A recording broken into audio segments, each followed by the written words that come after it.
Hey guys, today we are here to talk about Kamenomics. This is the third video in our series on Kamenomics, which is a form of benevolent economics, politico-economics.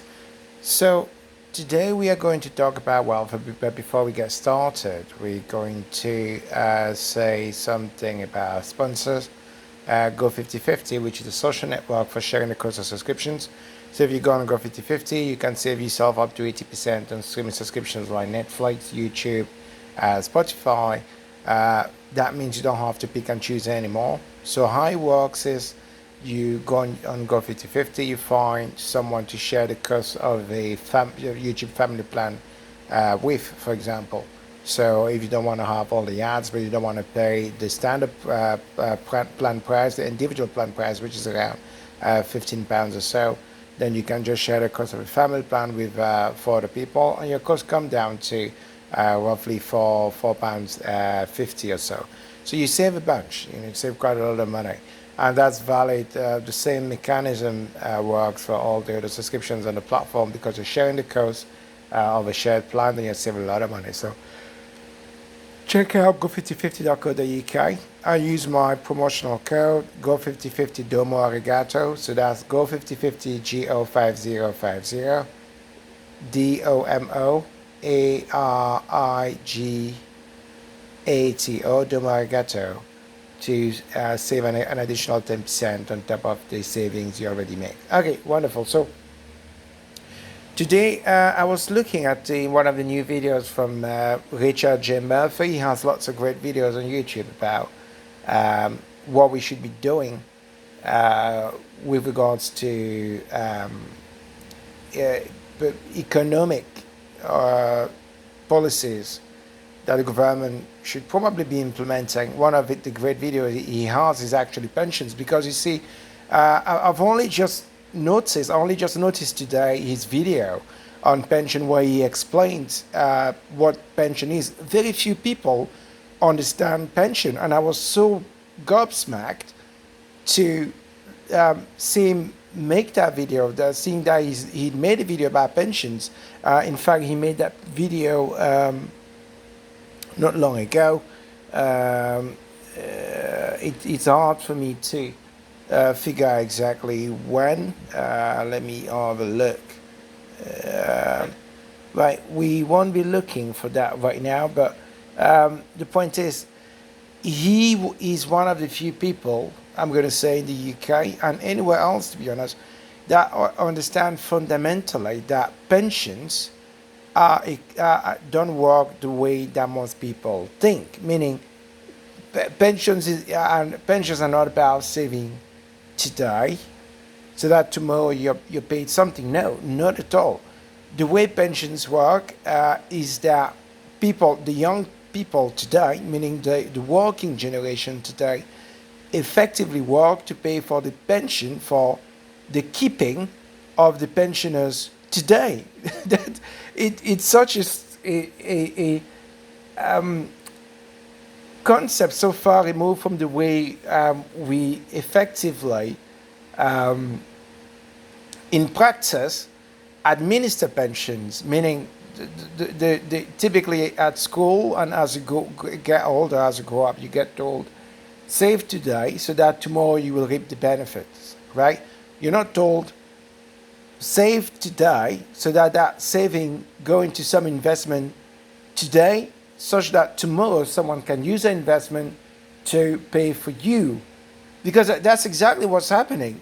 When you're old today, right now, it's not the fact that you have saved some money in some share yesterday that's producing any kind of value for you.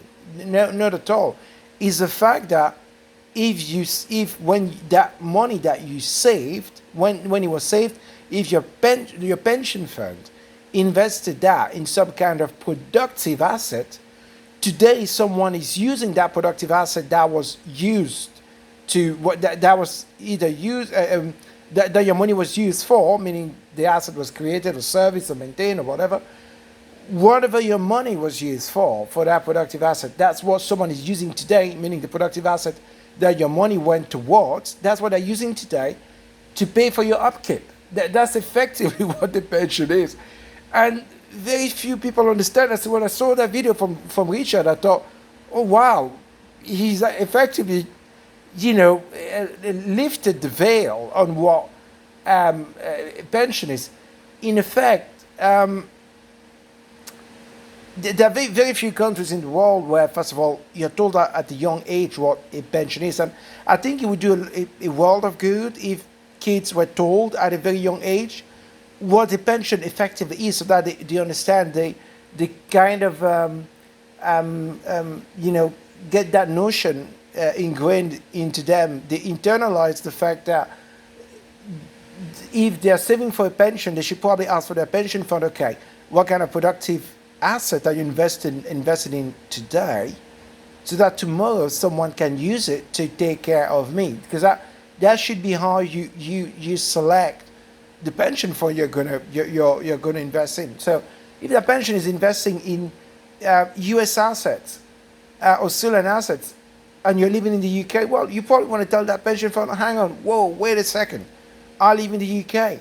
Maybe you should be thinking about investing that money, some of that money in the U.K. first and foremost, before you go into all those foreign ventures, because effectively those foreign ventures are going towards the upkeep of foreign assets. Now you might say, well, the U.S. has open capital markets and other jurisdictions as well. But hey, if it's not a jurisdiction within the U.K., well, that's at the mercy.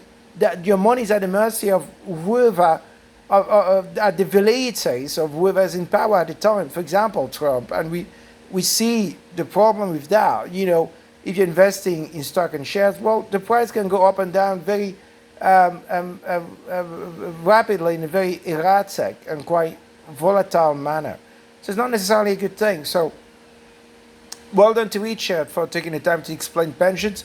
And yes, in Kamenomics, the thing we advocate for, and I believe I mentioned this in the last video, is that pensions should be directed towards some type of productive investment. That's effectively the first thing any government should do, require that all pensions, private or public, go towards some kind of productive investment. And that would mean not just investment in infrastructure, because unfortunately that's very often, for whatever reason, that's kind of the first thing most economists go sort of gravitate towards, investing in infrastructure. No, you don't just need to invest in infrastructure. To build an infrastructure, you probably need some tool and machinery. Well, you probably should invest in making this tool and machinery, because you see, that's often harder to do. When you say build infrastructure, in the UK, what does that mean? It means importing all the machinery from Germany, Japan, or wherever is built, the United States or Spain. Same thing for our trains, right? For the rolling stock in the UK, most of it comes from Spain, right? It's made in Spain, sometimes in Italy as well. It's not made in the UK. Or if it's made in the UK, it's merely assembled. We don't develop the manufacturing processes to assemble for the actual parts that go in the train. But yet we have lots of research centers and universities. So we never really make the leap, the investment leap, to then open factories to put in place all the innovations at our universities. And if we did, like I explained in the first video series, well, you can generate innovation. And the problem right now is that very often we have this absurd notion of some comparative advantages as if they are fixed in time, when in fact technology is not fixed in time. So comparative advantages by definition cannot be fixed. You simply need to have in a continuous manner keep investing in innovation, in technology, and that has to be constant. That can never die out, because part of the process of bettering humans, the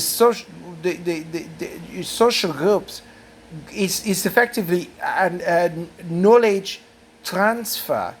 In any kind of interaction, for example, when you're purchasing goods from abroad, you're transferring knowledge. That's knowledge transfer, and therefore innovation has to be constant. In effect, if you think about what China did by demanding at the beginning when it started opening up in the 90s and 2000s, that any company that comes to invest or settle in China or wants to do business in China, you have to open factories in China, make them joint ventures and transfer technology. Well, effectively, that was a way to foster innovation as well. But that's also part of the benevolent economics, because with Kamenomics is the benevolent economics. With Kamenomics, we say, well, hang on a second. That process of technology transfer, so that everything was to be localized in China, same thing happened in South Korea and Japan. Well, that shows you that industry must always be localized, and industry must always innovate locally. You cannot avoid this process.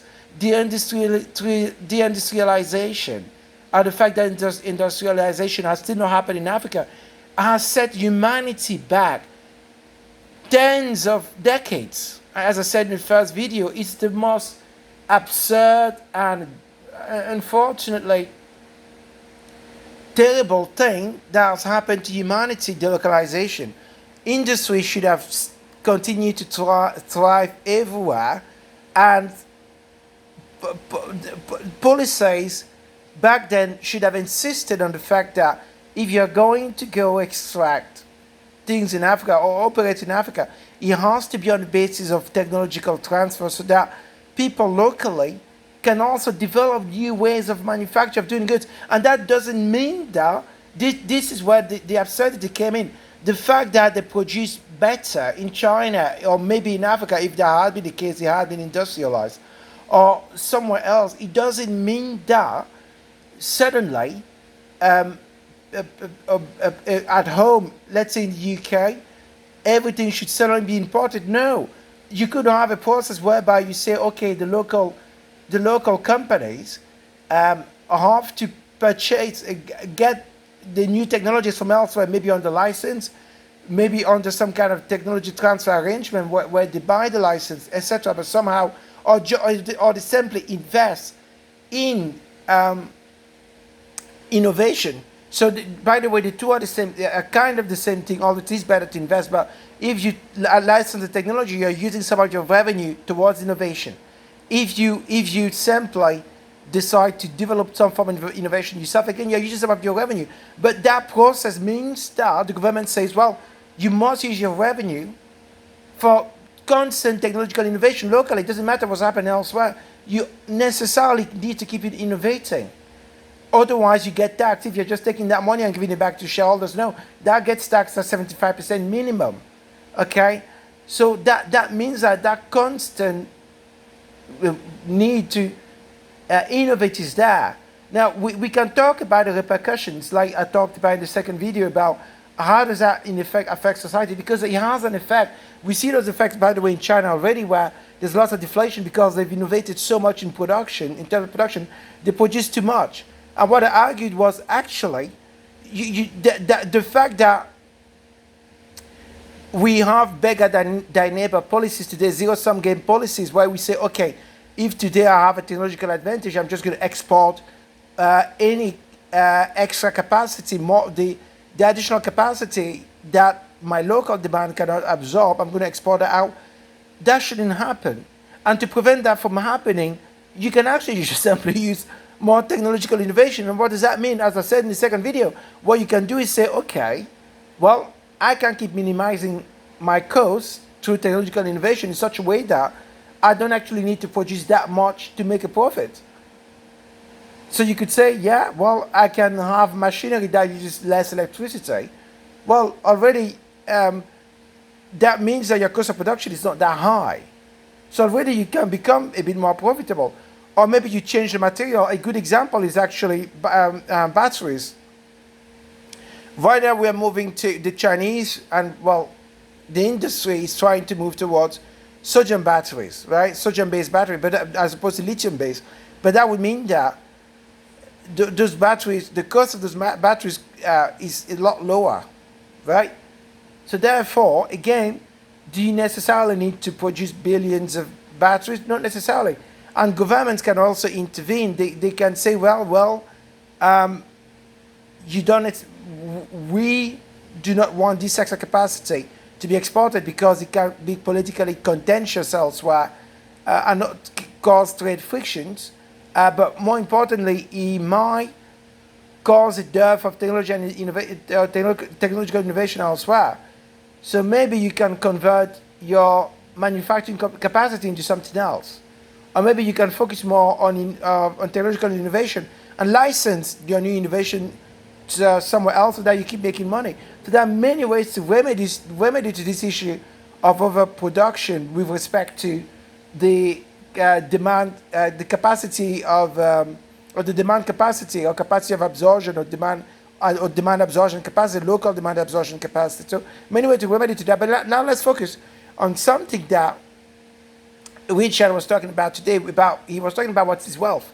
Now I'm not going to dwell on what Richard was talking about today, but I'm going to talk about how we can, in the Kamenomics framework, make sure that wealth accumulation can still happen, but is useful.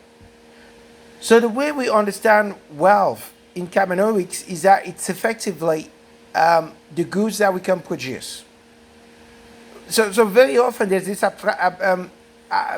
quite abstract way of thinking about wealth, which is having, let's say, a lot of money, a lot of capital, very abstract things, lots of shares. For example, when we say that Jeff Bezos and Elon Musk are wealthy, we mean that the values of the shares that they have in their company is, extortionate, exorbitant. So those shares are worth a lot of money, therefore they're rich. So effectively, we think of it in terms of in financial terms, in terms of assets or stock that they have, right? But that's not really what wealth is. Wealth is something actually quite tangible.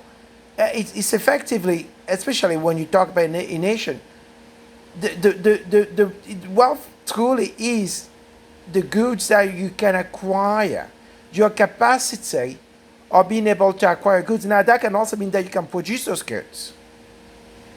So in effect, you can make that more specific and say it's really your own capacity to be able to produce the goods that you need, and more importantly, to continue to improve on all aspects of that of goods productions. For example, all aspects would mean making those goods more ecologically friendly, so more eco-friendly, making them better, more efficient, more functional, more appealing, qualitative aspects of the goods.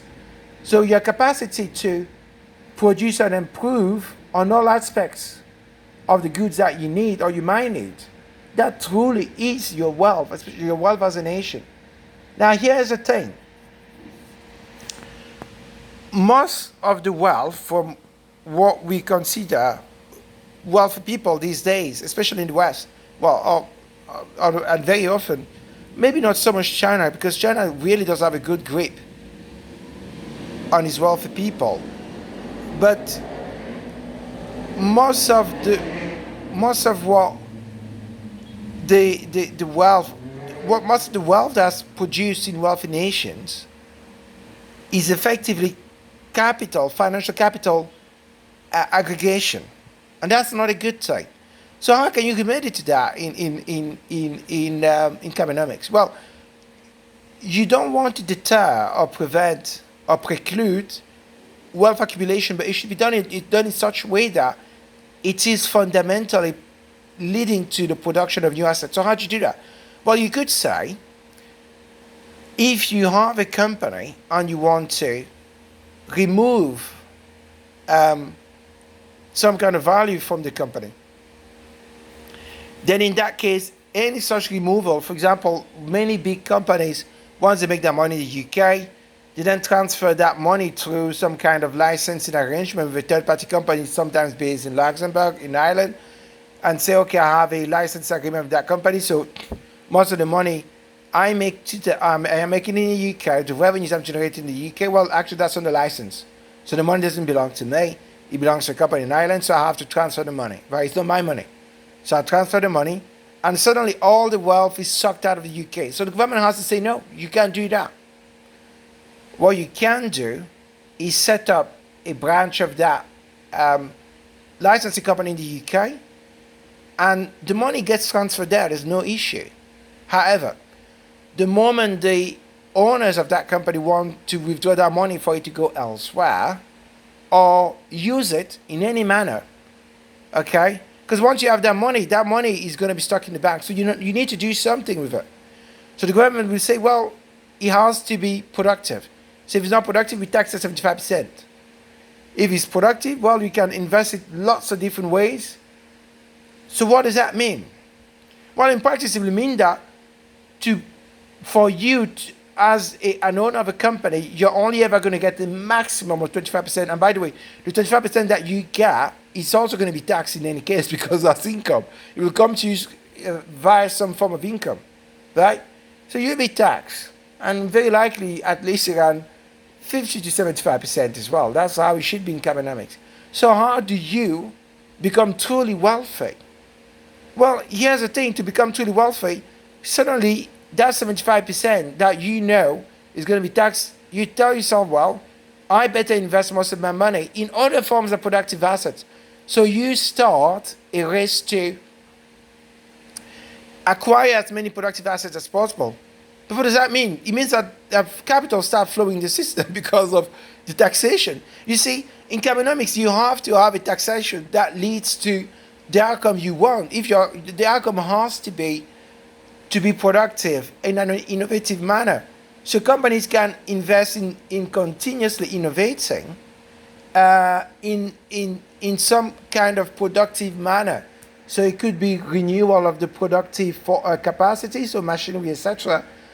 Research and development. So development, for example, how to develop new materials so that what we are producing today is even more cost effective and functions better tomorrow, ameliorate the product, right, in any aspect. So whenever you make it revenue Kamenomics, you are kind of forced to keep investing there.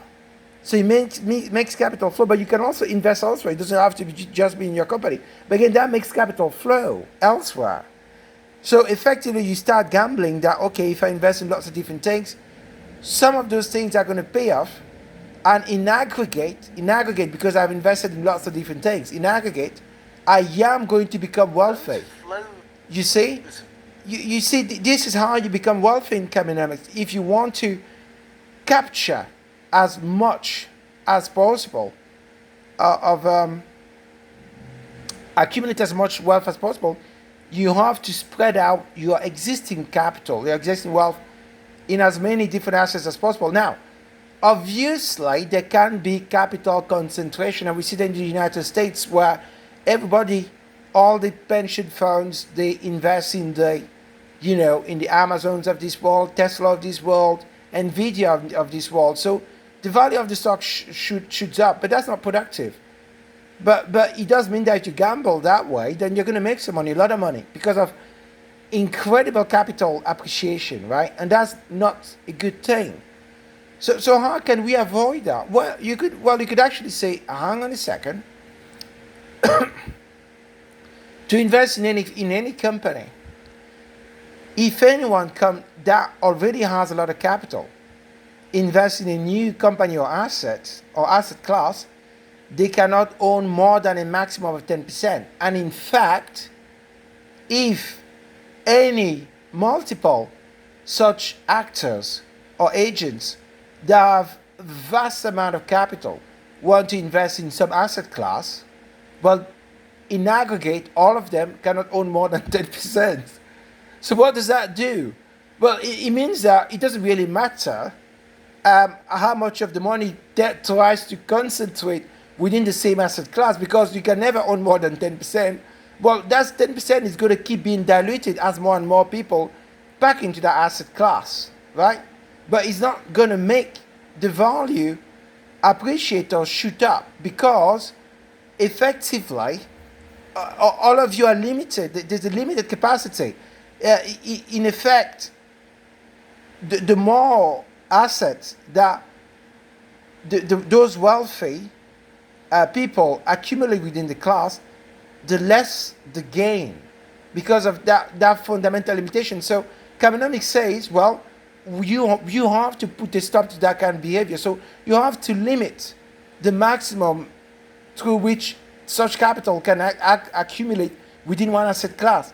And that means that such capital has to be dispersed. The only way you fundamentally then make money is if you disperse that capital elsewhere. That's the only way. Now you could argue that, okay, well, if that much people are willing to pack their money into an asset class, doesn't matter if it's 10%, well, you could artificially increase the value of that particular asset. Well, yes, you can, but here's a problem.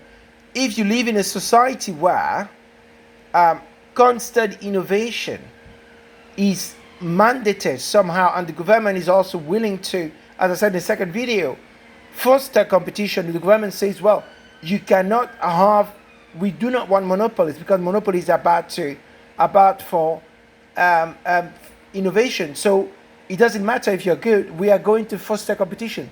And you must, in effect, in any way, license your technology to your competitor, or we're going to fund your competitor, siphon off your best employees, and force. Remember what I talked about? I talked about the fact that in the second video, your employees have to spend 2 days of trading elsewhere. Well, that means the government can effectively cycle your employees somewhere else, and you have no control over that. So that knowledge is going to be spread out to your competitors as well. But if you're an investor, that's very dangerous, because if you're just packing your money in one asset class, but you're in an environment where there are competitors, and those competitors are ferociously defended by the government, and the government truly wants you to compete so that technology keeps thriving.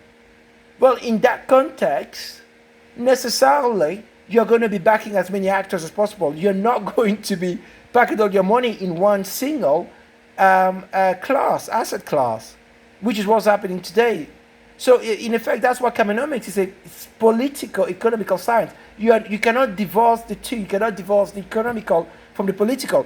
The economical has to serve the political purpose, and the political purpose should be fundamentally to make sure that your social compact, you're governing over, that compact, that social unit is bettered.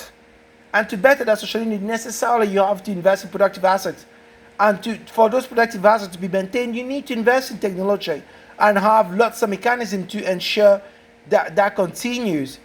And that technology in itself, the way you steer that technology is that you say that technology must function to help us. So that's, as I said in the second video, China has a problem right now where they have effectively got great technology, they keep innovating, but they've not really honed in on the fact that now they need to focus on the qualitative betterment of the people. Because then, as is often said, China needs a supply side, demand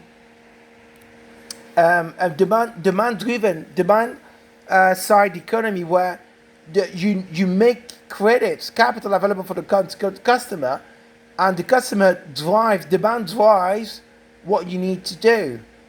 So that new services can appear, services that don't exist in China today.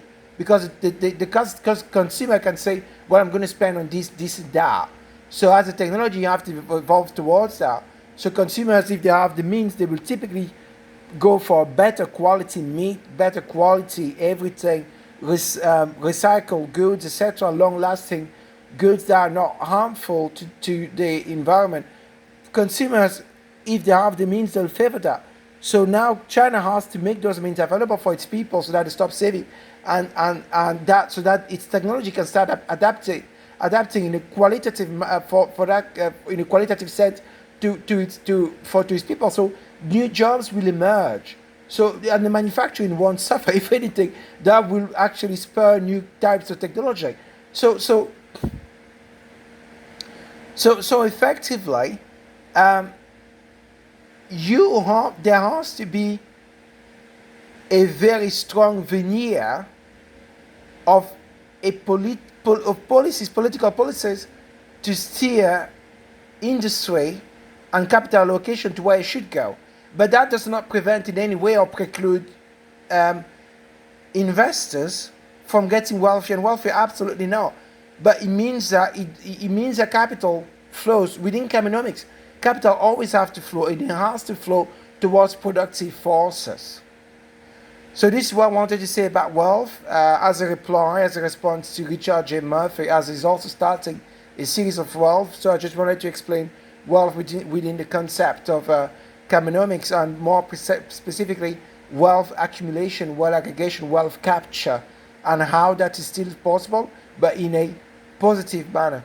Okay, that's all for today. Please don't forget to visit our sponsor, go5050.co.uk, where you can save up to 80% of your streaming subscription, and that means you don't have to keep picking and choosing between subscription like Netflix, etc., YouTube, Spotify. You don't have to cancel one to keep the other. You can save up to 80% on all of them, and the way it works is you find local users to share the cost of a shared plan with. So that means that YouTube subscription that would cost you roughly £15, that comes down to just over £4. And the same thing, same mechanism works for any of the other subscriptions that you can share out there. Most of them are shared, can be shared on Go5050, including Now TV Sports if you like watching Formula One, for example.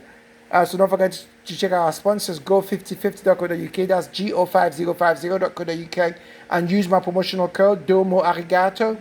Go5050 Domo Arigato, so that's go5050, DOMO to claim an additional 10% on top of the 80%, up to 80% saving that you will register with Go5050. Thank you. Till the next video in our Kamenomics series. Thank you. Bye-bye.